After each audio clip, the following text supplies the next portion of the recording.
It was December the th, and in the freezing air high above Germany, ND Lieutenant Charlie Brown struggled to keep his mortally damaged American bomber on course.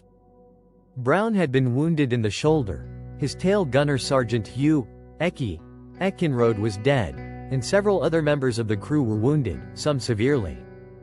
Their aircraft, B-17, had been hit twice by flak as it approached its target.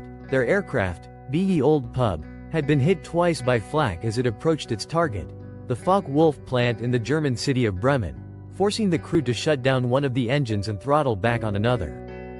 This had left it lagging behind the main formation of aircraft from the TH bombardment group, and groups of German fighters had closed in like sharks sensing blood in the water. Up to 15 fighters had attacked the bomber, and the whole tail section was shot to pieces. The nose cone was missing, the electrical, hydraulic and oxygen systems were damaged. The radio was out, and the entrails of the crippled bomber flapped in the slipstream through gaping rents in the fuselage. But BS are tough old birds, and this one somehow kept on flying despite the damage. Brown blacked out for a short time due to pain, loss of blood and a lack of oxygen, and the bomber spiraled towards the ground. Brown came to and realized that the B was only a few hundred feet above the ground. He somehow managed to get it back under control and turned west, towards England and safety, 250 miles away. Brown wasn't able to coax the B much above 1,000 feet, and he was vaguely aware that he had passed close to the perimeter of a German airfield. Soon after, he realized that a German Messerschmitt Bf was flying in close formation beside him. It was so close that Brown could see the German pilot as he gestured towards the ground, telling Brown to set the bomber down. Most of the BS gunners were wounded. Only a few guns were still working, and none were able to shoot at the enemy fighter alongside. Brown could only look at the German pilot and shake his head. For a short time the Messerschmitt flew beside the bomber. Then it slid away, above and behind. Brown waited for the gunfire that must mean the end of Ye Old Pub. But nothing happened. He realized to his astonishment that the German fighter was flying escort on the B. As they crossed the coastline and flew out over the North Sea, the fighter remained on station. Only when they were well out from the German coast did the fighter slide in again, close to the bomber. Brown looked across. The German pilot looked back at him, raised a gloved hand in salute, and then swung his aircraft away, back towards the east.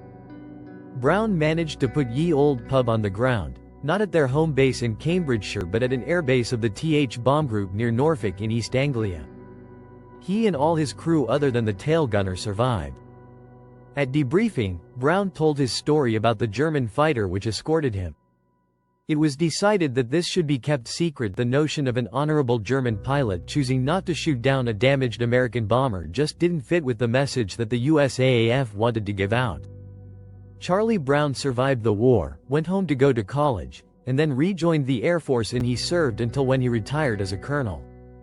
It wasn't until much later, at a meeting of retired combat pilots called Gathering of the Eagles, that he first spoke about what had happened.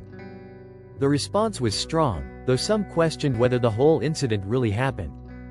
Even Brown began to wonder.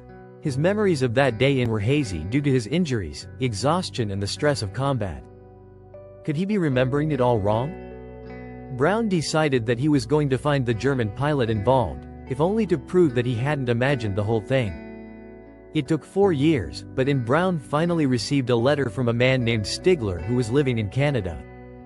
Stigler explained that he had been the pilot of the German fighter who had escorted Ye Old Pub. On December, Franz Stigler had been a 27-kill veteran pilot. He had flown against American bombers in his Messerschmitt BFG that morning, and he was refueling on the ground when Ye Old Pub passed close by. He took off intending to shoot down the American bomber. However, as he closed with the limping aircraft, he could see just how badly it had been hit. He would later say that he had never seen a more severely damaged aircraft still flying. Stigler's commander had told his pilots never to fire at an enemy who was descending on a parachute. While the crew of Ye Old Pub hadn't bailed out, they were clearly no longer capable of fighting, and Stigler decided that he could not bring himself to attack. Instead, he flew alongside and gestured to Brown to land. He just simply couldn't imagine that the crippled aircraft could possibly make it back to England. When Brown refused, Stigler made an extraordinary decision. Instead of shooting it down, he flew close formation with the B, hoping that this would deter flak batteries on the coast from firing at it. He flew with the bomber well out over the North Sea until it was clear of German airspace, and then left it to continue towards England. Stigler never told anyone about what had happened. Sparing an American bomber would likely have led to punishment and perhaps even execution, but he often wondered if it had made it back to base. Stigler continued flying fighters throughout the war. He emigrated from Germany to Canada, where he started a successful business. When he heard from Charlie Brown, and Stigler confirmed every aspect of his story.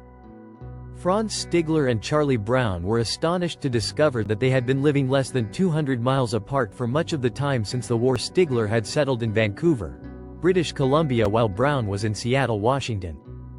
In the later years, the two men remained close friends, often visiting and talking to other flyers about their shared experiences.